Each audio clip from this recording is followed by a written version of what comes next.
You are watching JnC's Corner.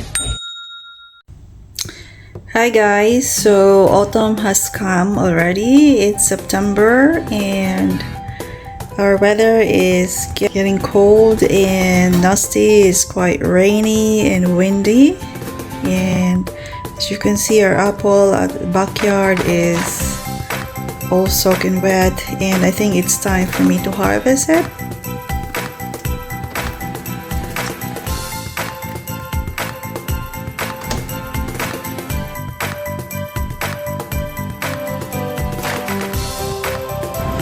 So our apples is not as big as last year. It's quite small this year, but I guess because there's loads of fruits came out this year, that's why. And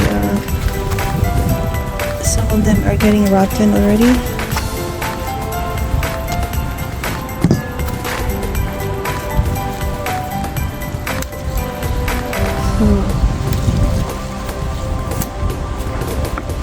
Before insects and bugs eat them, we better take it out.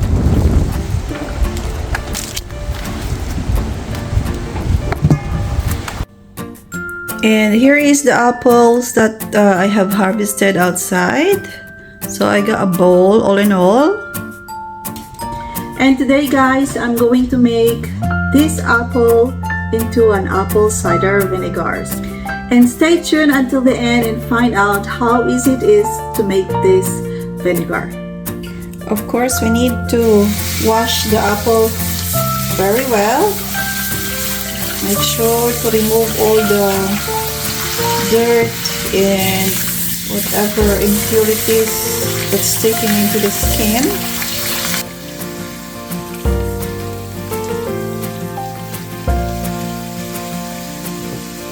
Now our apple are all clean and it's ready to be cut.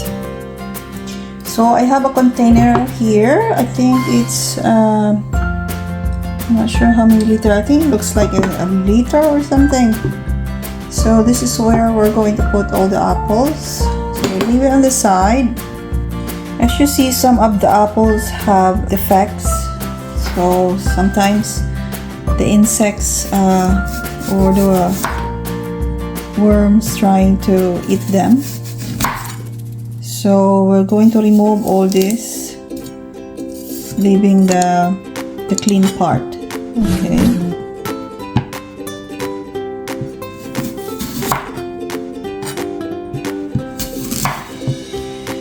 Actually, they said, as I researched, everything you can use, okay, even the stems and everything, but I just decided to remove it because there's already a defect in there. But you can use the skin, the stem, you know, seeds, so leave it like that. And another one with a defect, so just remove this thing and it's clean. And just remove this one.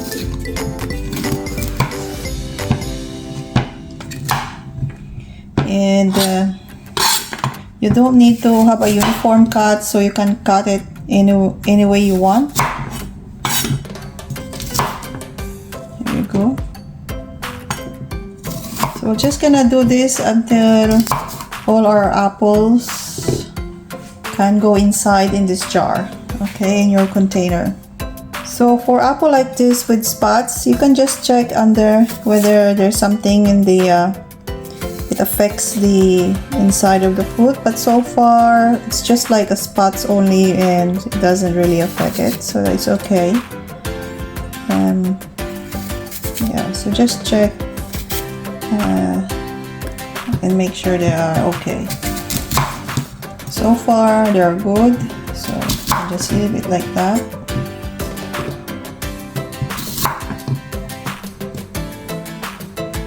Okay, so we can put the apple inside. We'll see whether there's enough space. Just make sure your container is clean and washed properly. There you go.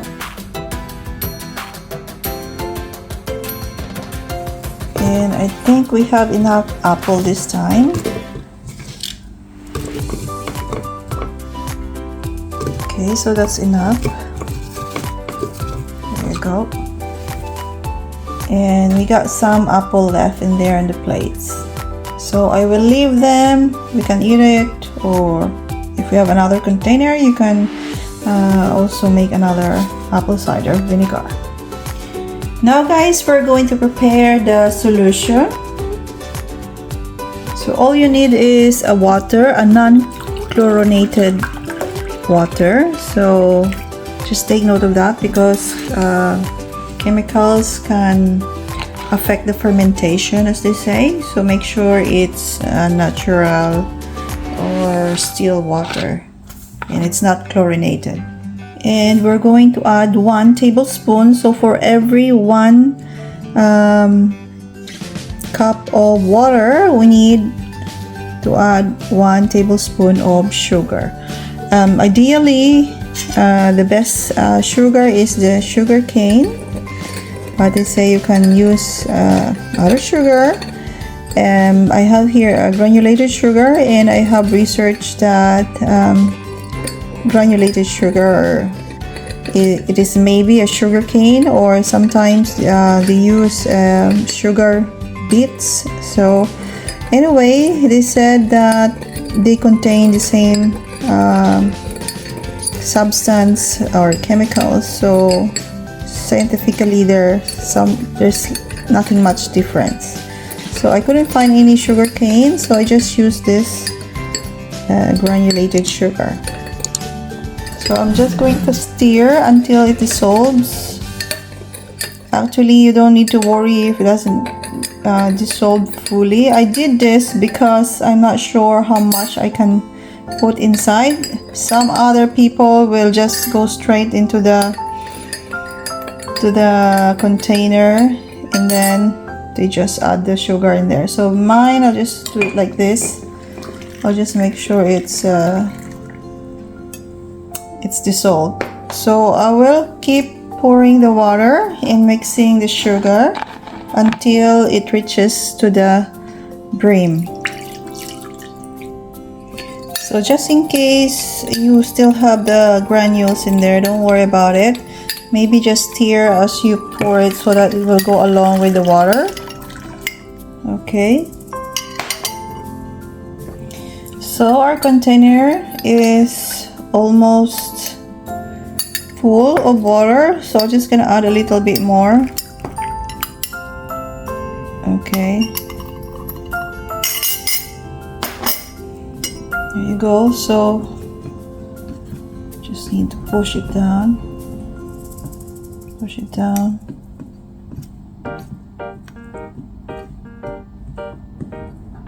Okay. So as you notice, I'm trying to put this upside down,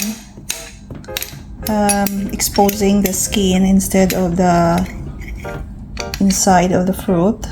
This is just to prevent the molds from forming. Although I can't 100% say that it will be effective, but at least you know. So yeah.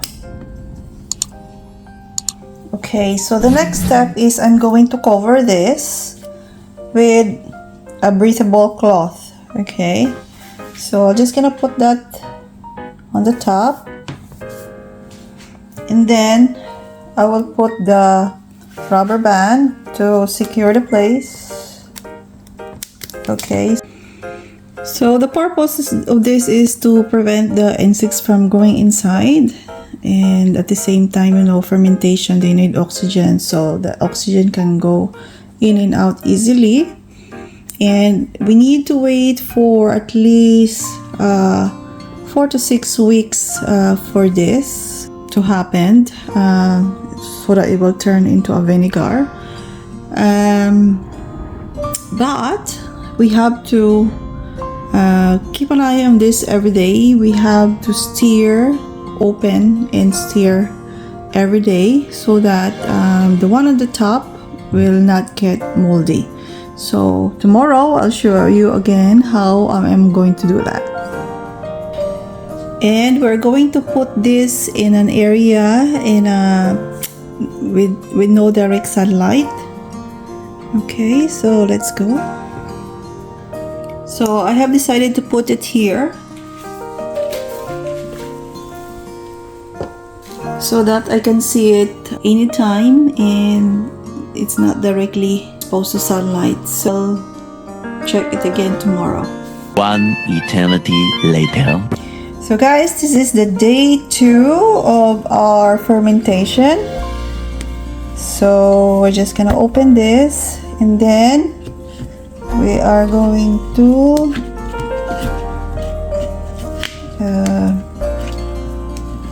stir this, trying to put the other apple up and the one on the top should bring it down. By this process you will be able to prevent molds from forming from the apple that is on the top. Okay, so I don't worry much with the sugar that is in the bottom because I have dissolved most of them, so I don't need to worry about that. Okay, so just need to shaken it up, shaken. Okay,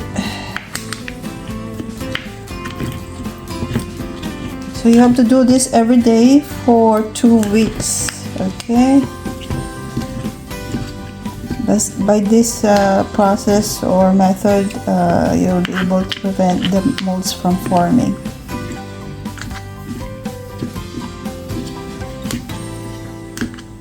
So I'll just here you go. Then we're going to close it again and store it in dry and dark place. Much later. Okay guys, so here is our apple cider vinegar after about 10 days. So you can see that the apple has lost its color, the red color this time, and you can smell the aroma of a vinegar at this stage, and you can see there's loads of sediments as well, especially on the bottom, but I have already shaken it, so that's expected. So every day I have do this to prevent molds forming. Okay, so this is how it looks like and this is how it should be. And if you're going to look closely, you'll notice that the apple has a bit disintegrated at this stage. They look so soft. And after 2 weeks, you can stir it every 2 to 3 days. So I like to use the maximum time to ferment it, which is 6 weeks. And this is how it looks like now. And it is ready to be strained. Just remove all the meat of the apple.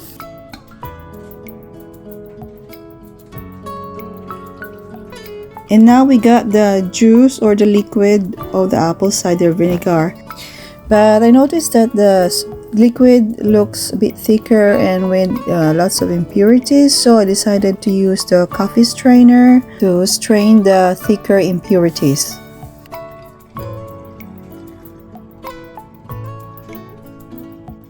After that, we're going to transfer the liquid into the bottle where we are going to ferment it again for several months, like say 4 months to 6 months, in order for the vinegar to really fully processed. Then after that, you can cover it and set it aside for another 4 to 6 months, and you don't need to worry to shake it or stir it. And after 4 months, here is our apple cider vinegar. As you notice that the sediments has settled down on the bottom and the color has become light and transparent, and it's ready to use. Actually, I have used it for my salad dressing already, and it was good. Tastes like the same as the apple cider vinegar that you can buy in the grocery store. Thank you very much for watching until the end, and I hope you have learned something today. And if you like this video, please don't forget to click the subscribe button so that you will be notified of our next tutorial videos. And also visit us at www.jnccorner.com, and we'll see you guys next time. Bye!